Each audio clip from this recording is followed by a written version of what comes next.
LegalizeFreedom.com. Why are we here? Where do we come from? Where are we going? From the nature of reality to the future of humanity.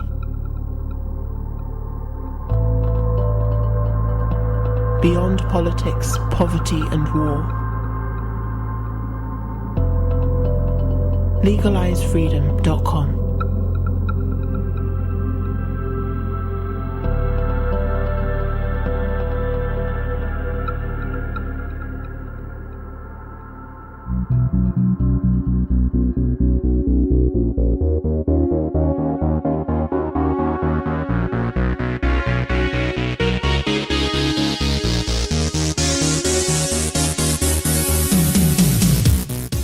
Greetings and welcome once again to LegalizeFreedom.com. I'm your host Greg Moffat, and my guest today is Grafton Tanner, who joins us to discuss his book, Babbling Corpse, Vaporwave and the Commodification of Ghosts. The age of global capitalism promised all things to everyone, a world of techno-utopian fantasies, embellished by endless entertainment, copious consumerism and instant communication. As the 20th century finally gave way to the 21st, corporate central control offered a vision of a future free from war, fear, and limitation. In societies increasingly devoid of meaning and purpose, we bought into the promise of this digital dreamland with religious zeal. The future, however, is turning out to be far from that envisioned in the ivory towers of industry imagineers. The events of 9/11 and subsequent years of the so-called War on Terror, and the seismic shock of the 2008 financial crash and its fatal fallout have left America, the West in general, and many other regions of the world reeling, with no end in sight and with the milk and honey promises of the past in tatters. Taking Vaporwave, a nascent musical microgenre, as our starting point, we explore its parodies of popular culture, the changing face of a music business in meltdown, global capitalism's effect on art, the insidious side effects of the electronic media which pervade our lives, the death of the old and emergence of new meaning in society, the burgeoning nostalgia industry, and our post-millennial obsession with a past which now resembles nothing less than a vanished golden age. Hello and welcome, Grafton. Thank you so much for joining us today on LegalizeFreedom.com. Hey, Greg, how are you? I'm good, thanks. How are you? I'm doing all right. Today, Grafton, we're going to be talking about your book, which has just been published. It's called Babbling Corpse, Vaporwave and the Commodification of Ghosts. Before we dive into that, just tell listeners a little bit about your background, about yourself, whatever you want to share, and basically how the book came about. Sure, absolutely. I'm a music writer. I've been writing for not for very long, but about 8 years now, and I'm currently based in a pretty small town in Georgia in the United States, and typically like it that way. And I freelance here and there, and kind of in the process of doing some writing gigs, and also looking into going back to school and that kind of thing. But the main project of the past about 2 years has been the book, and so that's kind of been what I've been up to. And the book, I guess, came from I'd had some contacts at Zero Books, which is the publisher who's putting out the book, and was a pretty big fan of a lot of the writing that's going on over there, and a lot of the writers, some of them esteemed philosophers, some of them music journalists like myself, but most of the stuff coming out of Zero is a bit radical. I guess you could say, it's, a lot of it looks at culture and what music might have to say about politics, what it may have to say about, contemporary society. And so I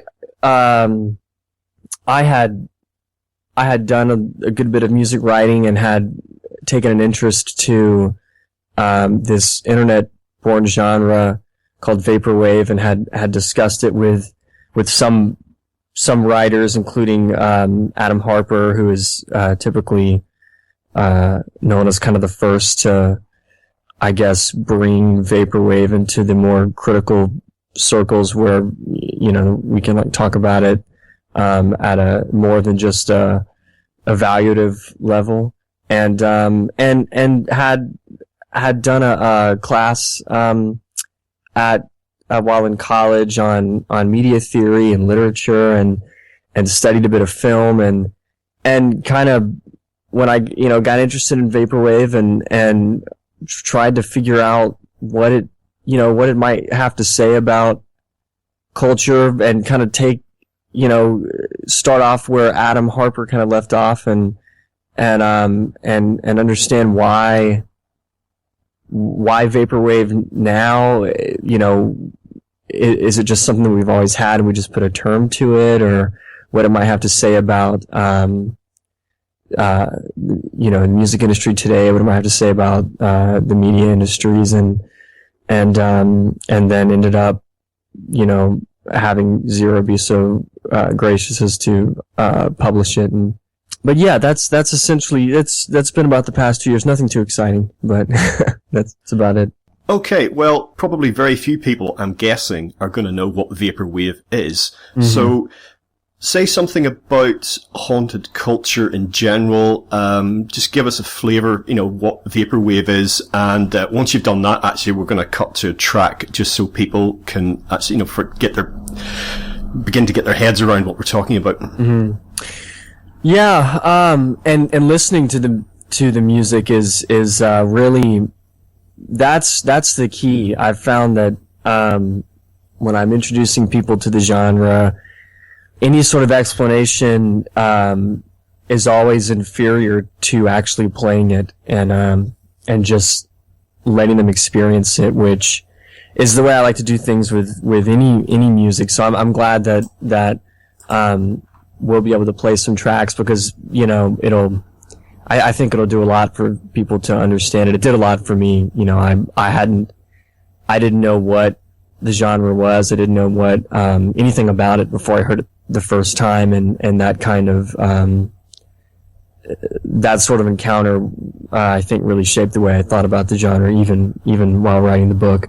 But, the genre, I guess it was termed about 2010, 2011. It's only a few years old.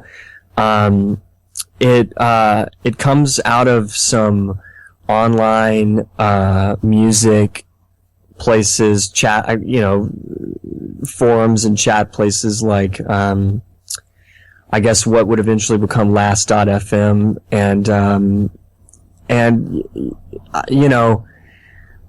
I guess the basic idea is, well, there are two, I guess, main albums released, near each other around, the 2010, 2011. One of those is, an album called Farside Virtual by James Ferrara, which is probably more well known than most, Vaporwave releases, and even itself isn't necessarily termed a Vaporwave release. I believe it got the Wire's album of the year for 2010 or 2011. I can't remember. That album and an album called Chuck Person's Echo Jams Volume 1, created by Daniel Lopatin, who is more commonly known under the production alias One O Tricks Point Never. Those two albums, I guess, would be the dual phalanx from which Vaporwave eventually comes. It's an electronic music genre. It's in its classical form, I guess. So, in the earliest releases of it, pretty simple execution.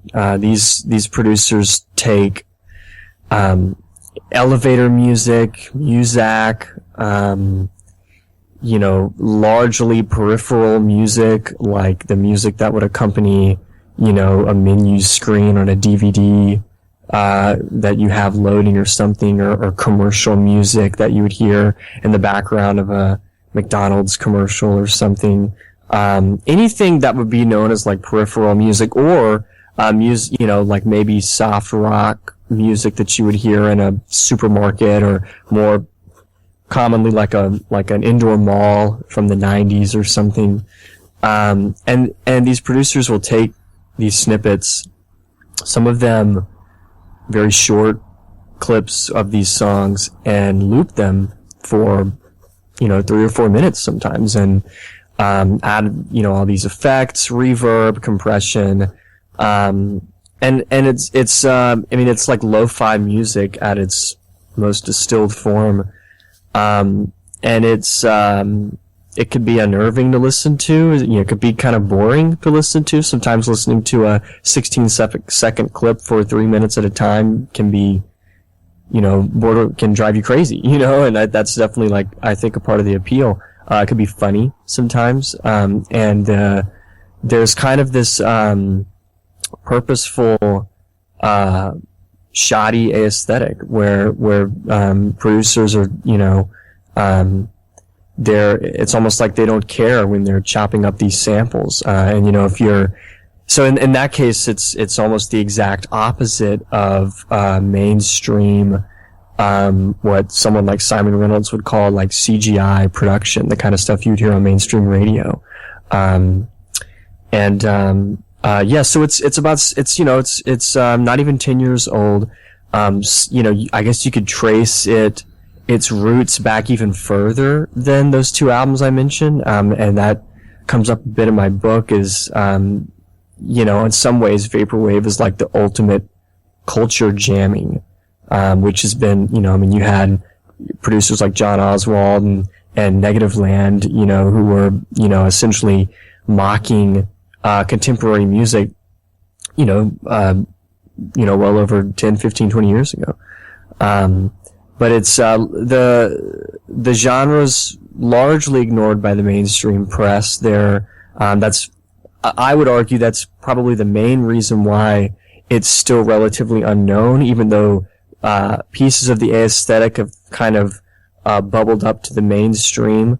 But some of the more classic Vaporwave releases, you're not gonna really find, them being covered in a lot of, back in 2011, 2012, you wouldn't see it at all. And now, I think Rolling Stone put a Vaporwave album in one of their albums of the year, like a year or two ago. So it's beginning to change, but, I guess it kind of got deemed nothing but cultural trash.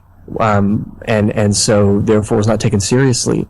But I think it definitely should be taken seriously. So I guess that's it. And yeah, playing a clip of a song, probably the best way to give an explanation of the genre at large. Well, you mentioned cultural trash, Vaporwave being regarded as such, and that's ironic when you consider, a lot of what it draws upon, which, myself as a critic, perhaps you as a critic would look at and go, this is cultural trash. It's like a circular situation. Okay, well, we're gonna go to a track now. You mentioned Chuck Person's Echo Jams, Volume 1, so let's hear something from that.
Okay, well, that was a little insight there into what we're talking about is Vaporwave. That track was from Chuck Person's Echo Jams Volume 1. Now, what that reminded me of, actually, and I'm sure this point will come up several times during our discussion, that was some of the industrial music that I was hearing from as early as the 70s, but particularly in the 80s, where they were using, in the early days of sampling, and they were grabbing stuff from all over the place and mocking, kind of being like a mirror showing society its own ugliness, if you see what I mean. So that particular track is pretty much a distorted racket, really. But that's the first thing I thought of when I heard it, was like, yeah, I remember this industrial stuff in the 80s, Yeah, and that's, I think, a major criticism of even giving a name. Everything is getting genreified to a degree. I mean, if you throw a few pieces of imagery together, you can create like this sort of like a genre meme, and I think many would regard Vaporwave, or at least when it was first being talked about, as nothing more than just an internet meme. So sometimes it's like, do we even need to give this a name, or is this just like another form of what like you said, what was going on in 80s industrial music? Even Aphex Twin was a trickster in the 90s, and Vaporwave, a lot of times, people wonder if it's just nothing but just like an elaborate like in joke or something. But so yeah, I mean, is it really anything new? And or is it just kind of a like belonging to a lineage of other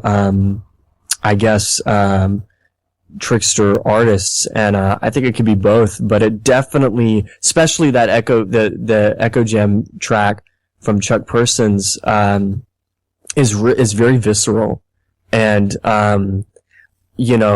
some later Vaporwave releases, they're not that violent. The first half of that track is really, it's like sample abuse. It's Daniel Lopatin just really, he's pulling out all the stops, and then halfway through the track, suddenly it's a different thing altogether. But I definitely see the ties to the, especially with that track, the ties to the industrial music. Okay, well, you mentioned this in your description, your outline of Vaporwave, and it's grabbing these bits and pieces from pop culture, and you described them with elevator music and Muzak and stuff from adverts, and putting it all back out there. And what we're talking about here really is a commentary on every aspect of our contemporary culture, particularly capitalist culture, which finds its finest stroke worst expression probably in the US. And a lot of the tracks, because you gave me quite a little playlist to be getting on with, reminded me of how things have changed since the post-war era and all that optimism. You go back and go on YouTube and look for some TV or radio commercials from 1950s America, and it's the only way is up. It's the Jetsons. That's going to be the future compared to where we find ourselves now. And for me, a lot of the Vaporwave tracks that I've so far listened to, they feel quite sad, sort of pathetic, not from the point of view of the people who've created them, but it's kind of just saying, yeah, this is shit, isn't it? Yeah, exactly. Yeah. But we're still clinging on to those, well, I suppose decreasingly so, but it's still being pushed, isn't it? It's still being sold. Despite everything that's happened over the ensuing decades, it's still dishwashers and cars and, blenders and fridges. Yeah, blenders. Exactly. Yeah, and they're really it's kind of like the last, these last ditch efforts by these major corporations. They're really doing everything they can to keep the hope alive, and that's extremely pathetic, and the culture industry especially, the mainstream music, I mean, it's almost, you almost don't even need Vaporwave to mock it. It's almost a mockery in itself. And like, I think people will listen to, pop tracks where the hook is, shots over and over again, and listen to it almost, I don't know if it's ironically or if we've kind of, pushed through the age of irony, but it is like, it's almost, they're not fooling anybody anymore. They're almost made, pop tracks are being peddled to us, at such a low, it doesn't take any kind of, mind to understand, pop music. And, I think that maybe even is why it's popular, and people like kind of can see through the charade of it and be like, well, I might as well listen to this. The world's going down anyway. And yeah, something like the Jetsons. I mean, how laughable would that be now, and I take in the book, take Vaporwave as the starting point really to talk about the idea that, there's a pervasive hopelessness in culture that, is kind of runs parallel with this sort of cultural regression. And Simon Reynolds, the music critic, is he's the expert on this with his book, Retromania. I mean, what a stunning, examination of retro culture in the post 2008, era. But yeah, I mean, how much longer can we try to convince people to sell them blenders, and the blender's gonna deliver them into this? Well, see, they won't. It's not blenders anymore. It's the iPhone and Apple products. Yeah, that's the ultimate, technological deliverer, or like the Fitbit or something, or virtual reality. Which, I mean, at least the refrigerator was gonna help you eat, Yeah, I was at a gig not so long ago, and between bands I went outside to get some fresh air, and there was a bunch of guys stood outside smoking, and they were all checking their iPhones because this is what you have to do constantly. And I just thought, well, seeing as nobody's having a conversation, I'll just look at my mobile phone in case anybody has called me. And one of the guys noticed that I was doing this, and he said, "Oh, wow, where did you get that phone? It's so small. I'd love one that size." Yeah. And I said, "Well, this is 10 years old."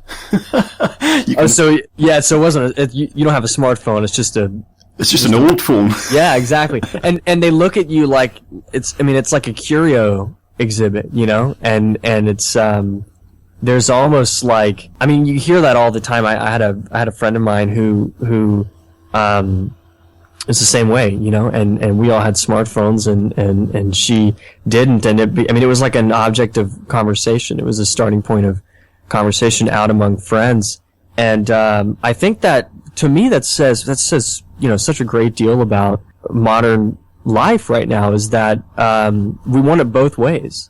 Like, we want to be able to have what the iPhone can give us without always being so plugged in, I think. I mean, I think people enjoy being plugged in, but I think, kind of the curiosity of someone having not a smartphone. It's kind of like that, I mentioned this in the book, it's kind of like that video by, Brandon Flowers, who, is the lead singer of The Killers. And, the music video is, this girl, I mean, it's like, vaguely 1980s or 1990s, pre-digital era, no smartphones around. And she's just like dancing in her house alone, listening to a Walkman. And I mean, that's us. I mean, we're watching that video, and it's like, we're looking at that, I think there's like this cultural desire to be in that time, but you've crossed the Rubicon that, you can't have it both ways. You can't have Apple Maps and also get lost. Yeah, of course. Now, you mentioned Simon Reynolds and his book Retromania. Thank you for that tip, by the way, because I picked up the book. I haven't read it yet, but it's sitting on the shelf waiting to be read.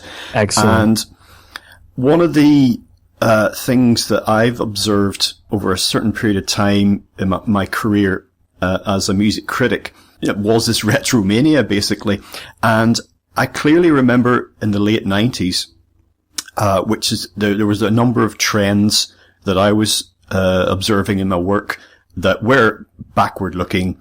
And I thought, well, there's always been, that's always been the case. Well, certainly in my lifetime anyway, that there's been, a certain side, oh, well, this was great. Remember this, But I thought in the late 90s that this trend, as it was, this tendency, at the turn of the century, it would people would get over it. Now, don't ask me why I thought that, but I actually thought if we move into 21st century, there'll be more new things and people are not going to be thinking that, whatever it was from the 60s or the 70s was the bee's knees and that we need to get back to something, I must admit I was somewhat surprised when I found that when the century turned, that this obsession with the past accelerated exponentially.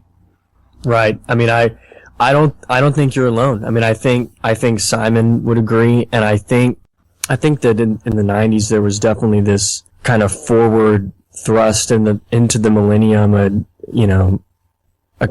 think it was like we can't get there fast enough. I think you could see it with, in terms of the music climate, genres like drum and bass and rave music, and I mean even a band like Radiohead, which, I always imagine as being, I was very young in the 90s, but I would imagine them all, as far as a forward-thinking rock band, it's about as close to millennium thinking, I think, as you can get. And, like mentioned before, an artist like Aphex Twin but I think there was kind of what Slavoj Žižek would call the 1-2 punch of history that occurred in the 21st century, which was September 11th, at least in the United States, September 11th, and then the 2008 financial meltdown. And I think it rendered the idea that with the millennium could come nothing but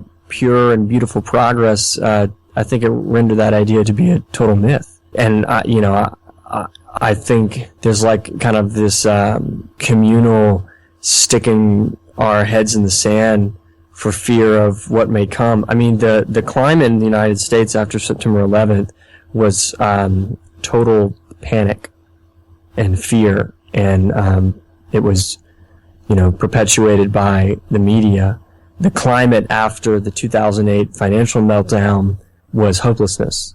Nihilism is always pretty trendy, and the youth are interested in I write about Simon Critchley and Eugene Thacker, two philosophers and professors at the New School who have talked about this before, and so there's nothing new with kind of the youth being into hopelessness and bleakness, but it's almost more pervasive now. Maybe we have the internet to thank for that, but I definitely saw sort of, especially among the left, kind of this communal hopelessness during the Obama administration in the United States.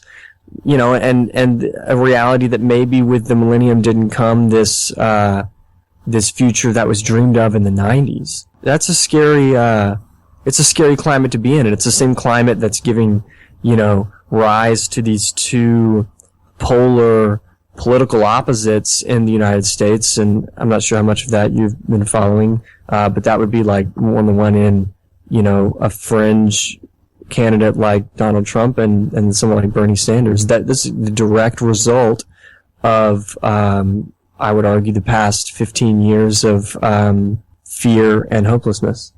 Well, I've been following the US political scene closely, actually, for a very long time. And I don't know if you're familiar with the work of writers John Michael Greer or James Howard Kunstler, but I've interviewed both of them, particularly John Michael Greer on a number of occasions, and I would point anyone who's listening who's interested in the sort of trends that we're talking about. Your perspective on them is different, of course, but the trends we're talking about, I'd point people to those interviews and to their work in general. 9/11 was so significant, obviously, in so many ways, the day that changed everything that they talk about.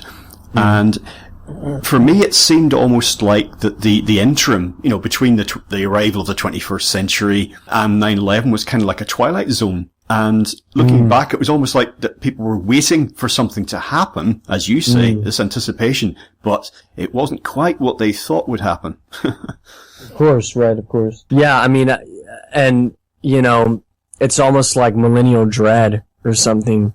How do we usher in this new age? And it got, for the West at least, pretty much ushered in for us by someone else. Was it Francis Fukuyama or whoever wrote that book, The End of History or something? And I remember looking at that and going, what utter bilge. And the thing is, he was serious. Right. I mean, yeah, that's, yeah, exactly. And that's what drew me into Derrida's, book, Spectres of Marx, which is such, I mean, it's more than just an attack on Fukuyama, but, I mean, yeah, very, you know, global capitalism patting itself on the back, you know, the belief in the end point of human progress is unfettered free market capitalism. And, you know, Derrida in the early 90s is going like, you know, don't begin the celebrations yet. Like, you've got to be fooling yourself. And, that idea is, I think, haunting us right now, you know, I mean, like, I think the idea of any kind of alternative is, nothing but a dead idea that haunts us today. Okay, I think it's time to have another Vaporwave track. I love this one. It's called Drive Home Through the Stars for You. And it sounds, it's pretty much as saccharine as the title would suggest. I don't even know how to say what the artist's name is. ESC as in escape. I mean, and a couple of Japanese figures by the looks of it. I think it roughly translates to something like escape not here or escape absent. So you kind of get the idea. Okay, well, let's hear the track and then I'll get you to comment on it.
Okay, well, that was Drive Home Through the Stars for You. What a delightful title. Who wouldn't buy a song called that, you know? But I love the way, and you highlight this in your book, that I love the way the vocal never quite gets to start. It's kind of like, no, not again, again and again. So that was one of your picks, actually, that track. So why did you select that one? I love that track. And the escape not here, or you know, however it's pronounced, that producer is Ramona Xavier, Portland, Oregon based producer. She's like the figurehead of Vaporwave, and she has many Vaporwave projects under many aliases, and this is just one of them. So her style is pretty recognizable, and it is, I mean, pretty much the Vaporwave, classic Vaporwave style. That song comes off of her album Black Horse. There are, to my knowledge, there could be more, 2 albums under that alias. One is Black Horse, the other is MIDI Dungeon. Excellent titles. I like Black Horse more than MIDI Dungeon, but Drive Home Through the Stars for You, I mean, it's kind of like, other than maybe a few other Vaporwave tracks, I mean, I think it's got all the classic parts of a good Vaporwave track. It's got the short, 15 or 16 second loop. It loops for, close to 2 minutes, maybe more. It I mean, it is nothing but that clip of that song, which I'm unsure which song it is, slowed down, compressed. It's, sounds like this narcotized, dream or something. And then there's the kind of the pitched down vocal that sounds kind of like a burp or something. It doesn't ever quite come in, and it kind of gets stuck in this, this circular hell of the intro and never comes out of it. And it's really like, it's defacing or whatever of pop music. And this is something else that, I think Vaporwave does really well is, it's been called, like a reframing of other genres, which, like I said, one of the source material for Vaporwave music is this kind of middle of the road, mid to late 80s, early 90s soft rock or something, Phil Collins, Toto, what have you. And in some ways it's like mocking it, making fun of it, like you said, as saccharine as it could get. As stupid. Maybe it has no value whatsoever. But then in some instances, it flips the song and forces you to reconsider it as maybe something that is not culturally trash. It might, maybe that the soft rock, middle of the road radio music is actually has qualities to it that are positive. And I like to think of it in both ways. I mean, in some ways that particular track is a mockery of pop music, and in other ways it says, look, the pop music of decades past is actually much, much better than it is today. Even with its forced sensuality, it's still light years of better than what we have now. But it's an excellent track, and in a lot of ways it nails what makes that genre so appealing, and it's funny. I think the first few times that loop goes around, I think you laugh and you're like, this is utterly ridiculous. And then I think by the end of the track it's very eerie, and I think it's like something else is going on here than just maybe. It's like a skipping CD. I talked about this some in the book, the idea of a glitching piece of technology. At first it's not bad, and eventually it's like, is something else going on here? Yeah, I totally agree with you on that point, actually, the different ways that you can look at this and the way that the Vaporwave makes you consider what it is that you're hearing. Have you heard of yacht rock? Yes. Oh, okay. You probably know that. Well, if people out there listening haven't heard of this, you should look it up if you want to laugh, because they're kind of like lampooning, Styx and REO Speedwagon and Journey in Boston. But actually in doing so, they're saying, what you take away from it, I did anyway, after I got over it laughing, was like, yeah, but look at the songcraft here. And when we look at popular culture, and can we say, 40 million people can't be wrong? Well, they can be wrong, but, what is it then about the culture that is consumed and enjoyed by millions? Can we, you and I sitting in ivory towers, can we completely devalue that? But I think that the point you made is correct, that something has been changing, and that we can look at something. I mean, for God's sake, Meat Loaf had a #1 single in this country as late as 1994. Wow. And I remember listening to it on the radio and just thinking, and the guy said, Meat Loaf, in at #1. I'm going, are you serious? And the song was, I'll do anything for love, but I won't do that. And at that time, even in 1994, it was kind of like, oh man, this is so pedestrian and predictable, and it just pushes all those buttons. And yet now it feels like a fucking symphony. Do you know? I know.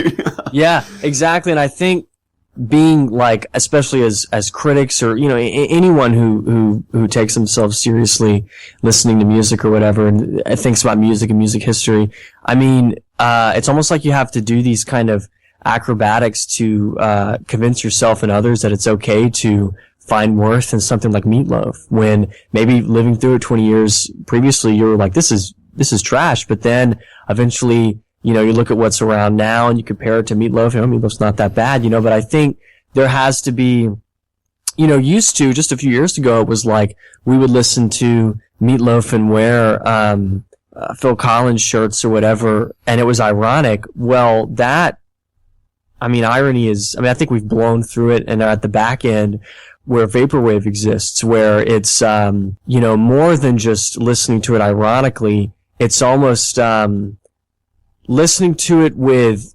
interest and, earnestly being into music that was once deemed, throwaway, but having to douse it in, do to it what Vaporwave does, and now it's okay now, cause now we've named it something new, and I think that's really interesting. I'm a large fan. Maybe this is why I like Vaporwave. I'm a huge fan of, 80s and 90s pop music, and just as much as I'm a huge fan of, underground music of those two decades. But I know growing up, I had, there was like a kind of an intellectual dance I had to do with my peers to convince them that, I wasn't like lowbrow or something. Vaporwave is kind of, in some ways, the maybe like the answer to that or something, that kind of feeling. I think millennial hipster culture has basically drained irony completely, out of popular culture, which is kind of strange, and even like what were kind of the more hipster publications like Pitchfork are now covering like Ariana Grande and Taylor Swift, and so I think we've blown through irony in an odd way, and then like, what could it be about pop music that makes it so pervasive? And I think I have to go with writer Mark Fisher on this, who says that, everything that's solid melts into PR. I think that with enormous PR campaigns, I worked in PR at kind of the indie music level for a little while. There's nothing behind it but the transaction of cash. And I think when you have that much cash, even in a broken and continuing to break music industry, when you have that much capital, you're able to force your artists literally like into the consciousness of everyday life and public spaces, privately on your computer. It's everywhere. And I think that is why, pop music is so popular. That's why 40 million can't be wrong. I think it's that, it's so pervasive that, you can't ignore it. And when you can't ignore it, then I guess it kind of wins. Yeah, Taylor Swift is a good example you mentioned there, and I was reading an article online recently, basically along the lines of admit this is shit, but you can't, sort of thing. You just can't say it. We have in one of my specialisms for a long time has been heavy metal, and we've had I've become quite disenchanted with certain trends, and even for a colleague of mine, it was a resignation issue over this Japanese band called Baby Metal. Right. You sort of sound like you're vaguely aware there, but this is and everyone's justifying it to themselves. This is not a new phenomenon, this sort of nobody's willing to break ranks, but it's just that there was always a bit of that, if you see what I mean. Going back, I'm sure when Elvis came out, there's people who wrote how great Elvis Presley was when actually they didn't really think he was great, but kind of, well, I can't say anything else. But it's what the seal of approval is getting put on now, and how that's degenerating, and how few people want to admit that. And I think it's just another reflection of wider trends, which are and this is to bring it back to what we're talking about, trends within the world, things that are happening to us as a species. And it's just this, what's happening with music is just a reflection of that wider thing, which is a lot of heads in the sand, as you say, and people don't want to hear it when you're presenting them as something that's so-called off message. Right. I think that we've all kind of have the loaded gun of social media kind of pointed to our heads at this point, and I love the when Taylor Swift's horrible last album, 1989, was released, and Washington Post's Chris Richards, I believe is his name, wrote the review, And he just said, he was asking, why do we have to continue to applaud this? Is someone not going to speak up? Am I really going to be the one who has to speak up and call this for what it is? I think there's a few one reason for that is that album came out in 2014. I was working in music pretty heavily in 2014. It was well known among PR agents and some journalists that most of the music released, most of the indie albums, the kind of stuff that was going to be on Spin and Pitchfork and everything, most of the stuff being released wasn't very good. But they knew they had an obligation to make lists. They knew they had to make an end of the year list. They knew they had to give, you can't deem a whole year not very good in music, but they had to. And so Taylor Swift ended up on these end of the year lists for an album that is, the worst kind of trash, I think, released, in recent memory, the moment when, she completely co-opted the, regressive nostalgia baiting and threw it in the mainstream, And, so I think that's one reason that album in particular is just really problematic. But I think that I think that we're all expected to do these rehearsed kind of, applause for albums that we think, regardless of how they are musically, that we think are like landmark albums. And I'm about to make a dissenting opinion here, but for most people on the planet, but I was underwhelmed by Kendrick Lamar's album of last year, and it was just like immediately regarded as historically important, no matter what you could say. And some of this album was leaked, and then 2 or 3 days later, people were publishing reviews of it, calling it historical. And it's it's been 3 days. It's been 3 days since anyone's even heard it. But it didn't matter because it was already kind of, you couldn't say it was bad because at that moment you could have the hive mind of the internet, assassinate your character by tweeting at you and saying that you were, a hack or something for not liking the album. And I think the same was true of 1989, of Taylor Swift's album. I don't get asked to do end of year lists anymore. There's probably a reason for that, but yeah, me either. For a number of years when I did, sometimes you could get asked for as many as 40, because they're not completely unreasonable. There's hundreds, thousands of albums coming out in the year. Can I get your, top 40 of the year, by the 25th?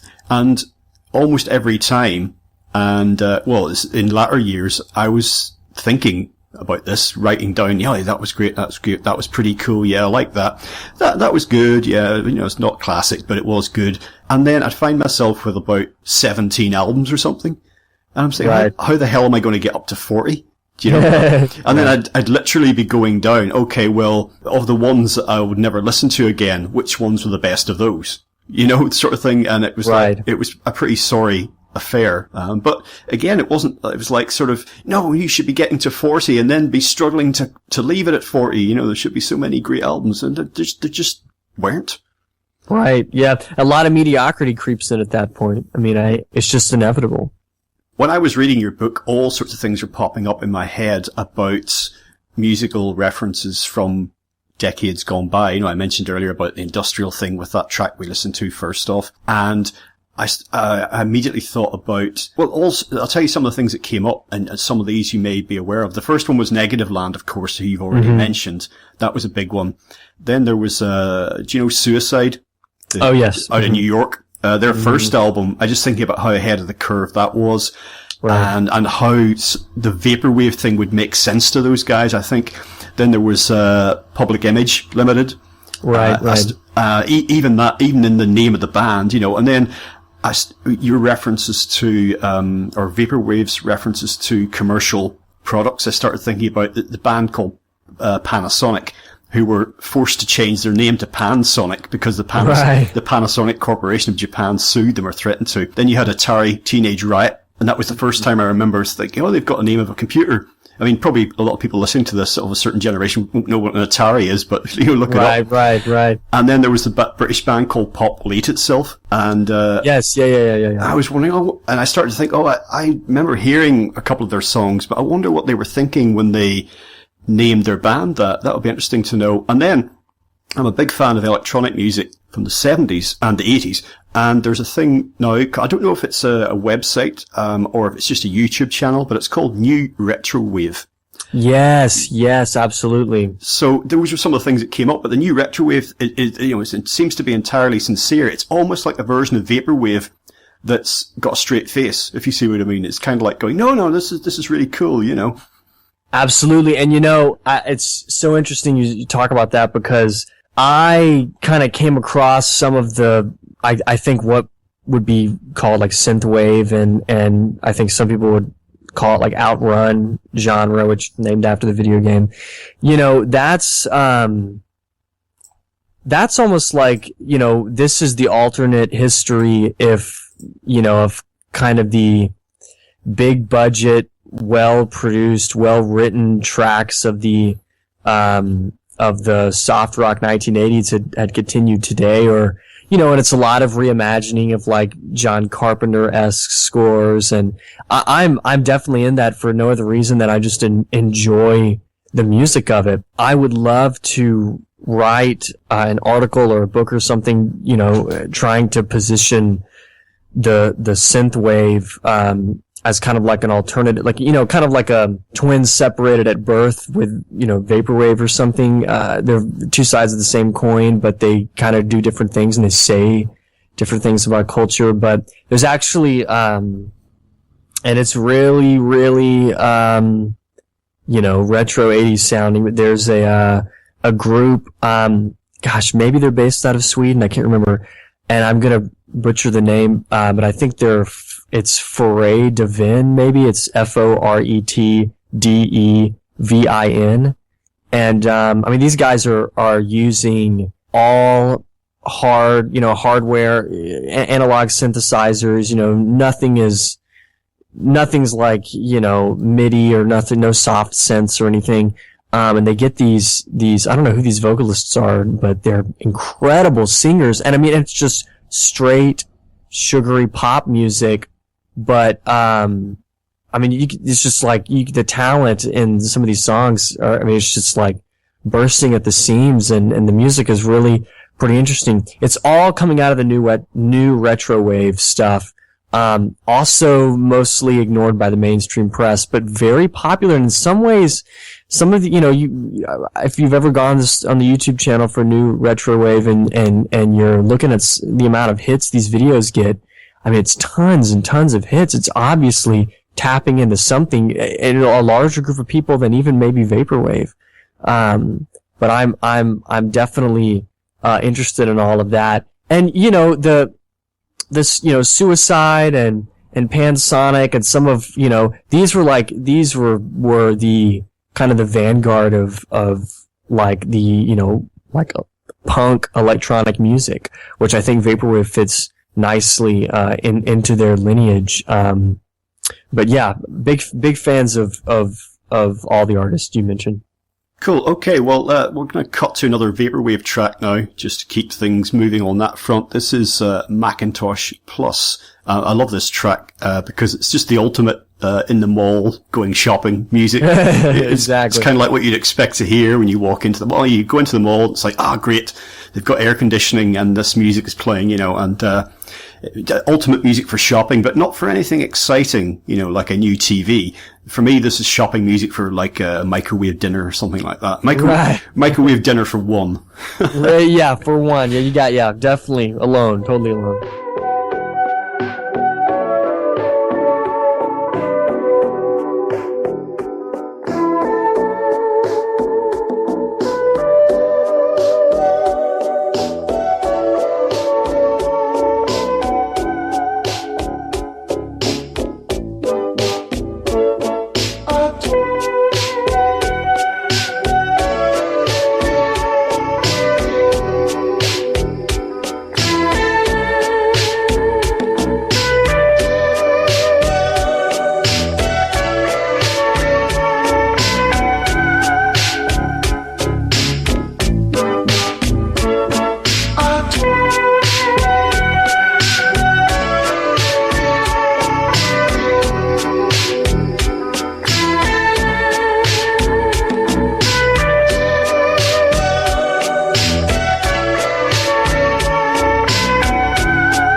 Okay, we just heard a track there from Macintosh Plus. That is another one of your picks. Tell us why you chose that one. That track is kind of usually considered like the entry point for people who want to listen to Vaporwave. I mean, it's the classic Vaporwave song. I mean, I think it's the most popular, the most well known. And again, it's also Ramona Xavier. Macintosh Plus is one of her production aliases. It's Macintosh Plus. That album, Floral Shop, is kind of like the Beatles of, the Sgt. Pepper's of Vaporwave or something. I mean, it's the go-to where you can see here is the genre being kind of perfected in a way. It's been memeified. I mean, it's hated as much as it's loved.